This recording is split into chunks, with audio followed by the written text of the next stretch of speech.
Chairman PTI को रिहा नहीं कर सकते, अनवारुल हक काकड़ ने वाजे कर दिया। निगरान वज़ीर आज़म अनवारुल हक काकड़ ने निजी टीवी को दिए गए इंटरव्यू में कहा कि क्या निगरान हुकूमत ने साबिक वज़ीर आज़म को जेल में डाला। निगरान हुकूमत के आने से पहले साबिक वज़ीर आज़म की गिरफ्तारी हुई, कानूनी तौर पर गिरफ्तारी हुई, तमाम इल्जामात का सामना कर रहे हैं। हम उन्हें शाही फरमान जारी करके रिहा नहीं कर सकते। अनवारुल हक काकड़ का कहना था कि ये हुकूमतें कोई क्रिमिनल गिरोह नहीं, इल्जाम लगाने से पहले 10 बार सोचें। चेयरमैन पीटीआई जिस्मानी तौर पर जेल में बिल्कुल महफूज हैं और उनका तहफ़्फ़ुज़ यकीनी बनाना हमारी कानूनी जिम्मेदारी है। पीपल्स पार्टी के बयानात से मुतल्लिक अनवारुल हक काकड़ का कहना था कि लेवल प्लेइंग फील्ड की बात सियासी जमात का इलेक्शन में बयानिया हो सकता है पीपल्स पार्टी भी अपने वोटर्स की तवज्जो के लिए ऐसी बातें कर रही है।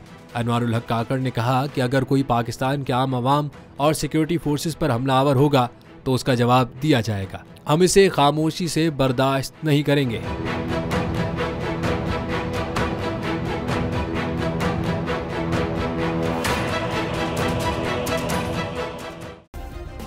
सब्सक्राइब करें और बेल दबाएं ताकि कोई खबर रह न जाए।